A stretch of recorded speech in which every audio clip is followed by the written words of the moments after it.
Last उदाहरण है इस पाठ का 8वां उदाहरण। ये पहले बोर्ड में आया हुआ है सवाल, इसलिए इसको बहुत ध्यान से समझना, क्योंकि इसका चित्र भी 1 नंबर का है। अगर आपसे चित्र सही बन गया और उसे आपने सही समझ लिया तो आप पूरा सवाल कर पाओगे।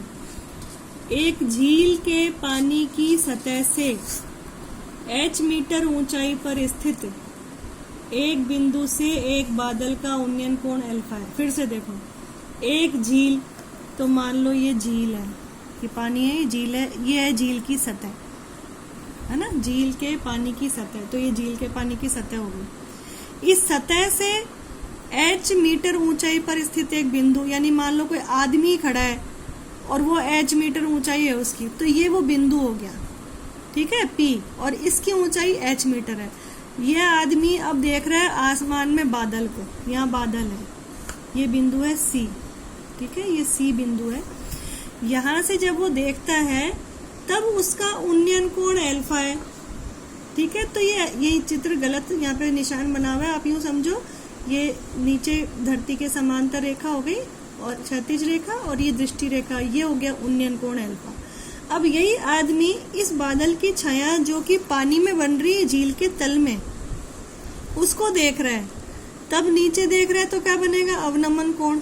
तो ये कोण है अवनमन कोण बीटा। ये इसने कहा छाया का अवनमन कोण बीटा है। झील के पानी में उसकी छाया, किसकी छाया, बादल की छाया, आदमी की नहीं है, उसकी बादल की छाया का अवनमन कोण बीटा है। तो ये बीटा हो गया।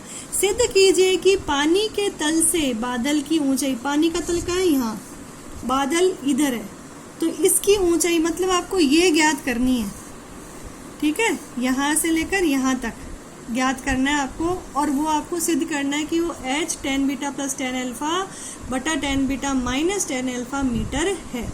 अब अपन इस चित्र को कंप्लीट करते हैं। मान लीजिए ये झील की चौड़ाई है AB, बादल को नाम दिया C, और बादल की छाया पानी में पड़ रही है उसको नाम दिया C', उसको अपन ने मिला दिया यहाँ से यहाँ तक। ये बिंदु है P जिसकी ऊंचाई है h, और इस P ने नीचे देखा, उन्नयन कोण बनाया, तो P को C' से मिला दिया, छाया देखी उसने। अब यहाँ देखिए एक आयत बन रहा है, तो अगर ये दूरी h है तो इसके सामने वाली ये दूरी भी h हो जाएगी। तो इस बिंदु को हमने नाम दे दिया M। अपन जब किसी शीशे के सामने खड़े होते हैं तो जो दूरी हमारी बाहर से होती है उतनी ही दूरी हमारी शीशे के भीतर छाया की होती है। इसलिए यहाँ जो ये C से लेकर C' बन रहा है ना ऊंचाई, तो अगर ये यहाँ से x प्लस h है, x तो ये दूरी मान ली हमने, खुद ने मानी है, C से M की दूरी x, ये दूरी h आपको दी गई थी। तो जितनी ये दूरी है पानी की सतह तक, बादल की पानी की सतह तक जो दूरी है, वो सतह से उसकी छाया की दूरी होगी। तो चित्र को थोड़ा इस तरह से बनाइएगा कि ये पॉइंट आपके बिल्कुल सेंटर में आए। जैसे इस बुक में नहीं आ रहा, आपको ऐसा लग रहा होगा कि ये तो चौड़ा है और ये कम है, तो थोड़ा सा इस तरह से बनाइए कि ये दूरी और ये दूरी समान हो। देखो x प्लस h, तो यहाँ भी आपको x प्लस h ही लिखना है। जब ये चित्र पूरा हो जाए तब इस चित्र को देख करके आप ये सारी बातें लिखिए कि माना झील की सतह है AB, प्रेक्षण बिंदु P है, और दिया है AP बराबर h मीटर, माना बादल की स्थिति C है, C' जो है झील में बादल की छाया है, C से B और C' से B दोनों दूरी बराबर है। ये आपको अपने आप लिखनी है, इसलिए मैंने स्टार लगाया है यहाँ पर। ये बात सबसे इम्पोर्टेंट है कि ये दूरी और ये दूरी बराबर है। अब माना PM बिंदु P से CB पर लंब है। PM क्या हुआ, ये P जहाँ पर वो व्यक्ति खड़ा था, यहाँ से ये जो बादल और बादल की छाया को मिलाने वाली रेखा है, इस पर हमने लंबवत रेखा खींच दी, ये 90 डिग्री का कोण बन गया। अब दिया हुआ है कि CPM अल्फा, CPM ये अल्फा, और MPC' ये बीटा, ये लिख दिया अपन ने यहाँ पे। माना कि CM बराबर x, ये दूरी CM का है, CM ये x हमने मान ली। अब CB, यहाँ CB लिखेंगे तो वह x प्लस h हो गया, इसलिए ये C'B भी x प्लस h होगा। देखो CM प्लस MB बराबर CM प्लस PA, क्योंकि MB और PA दोनों बराबर है, इसलिए x प्लस h लिख दिया। अब पहले नंबर में ये त्रिभुज लेना है आपको, दूसरे नंबर में ये त्रिभुज लेना है, ये 1 और ये 2।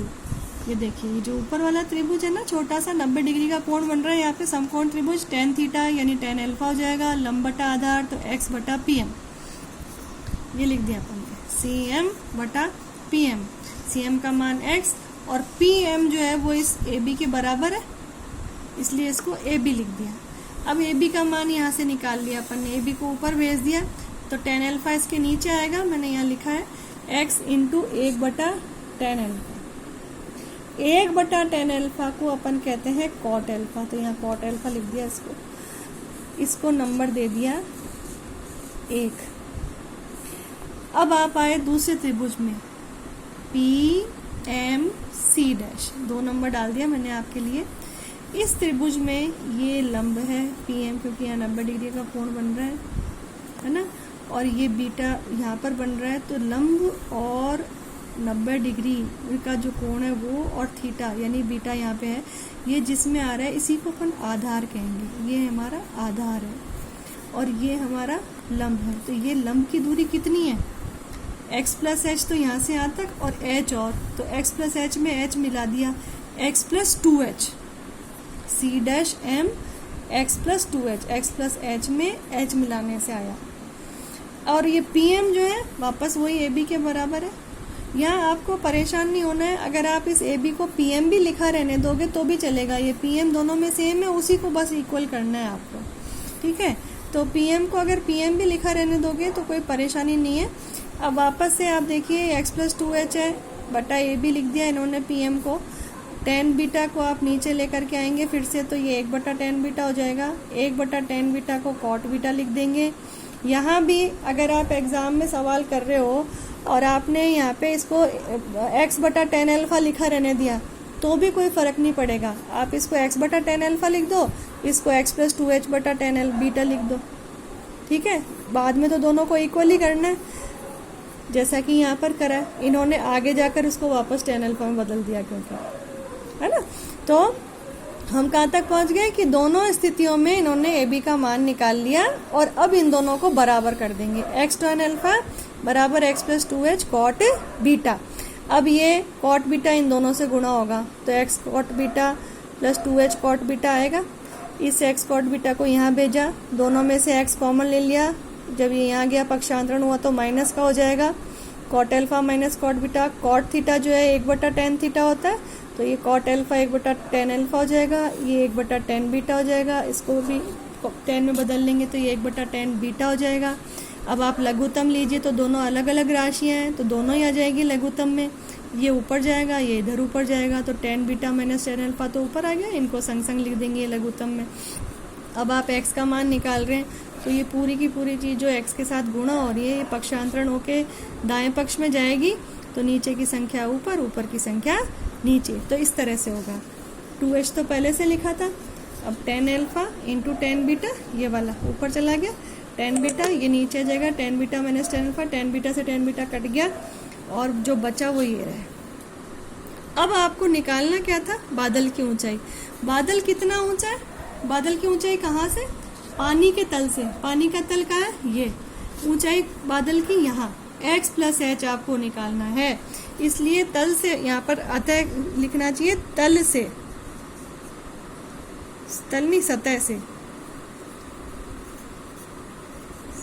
सतह से बादल की ऊंचाई।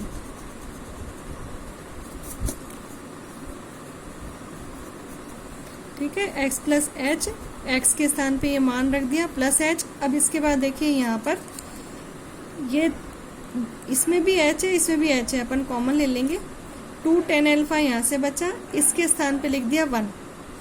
अब इन दोनों, इसके नीचे कुछ नहीं है तो अपन ने लघुत्तम ले लिया, tan beta minus tan alpha लघुत्तम आया, इस 1 से ये दोनों गुणा होंगे तो ये ऊपर आ जाएगा, tan बीटा में जैसे 2 होता है या तो 2 एकम 2 लिखते हैं ना, इसी तरह से tan beta minus tan alpha हो गया। अब 2 tan अल्फा में से 1 tan अल्फा कम हो गया क्योंकि घट रहा है ये, तो यहाँ से बचेगा 1 tan alpha plus tan beta, तो वो इस तरह से लिखा जाएगा और बताइए। तो यही आपको प्रूव करना था, देखिए h tan beta plus tan alpha बटा tan beta minus tan alpha, ये है पानी की सतह से बादल की ऊंचाई, ये उत्तर सिद्ध हुआ।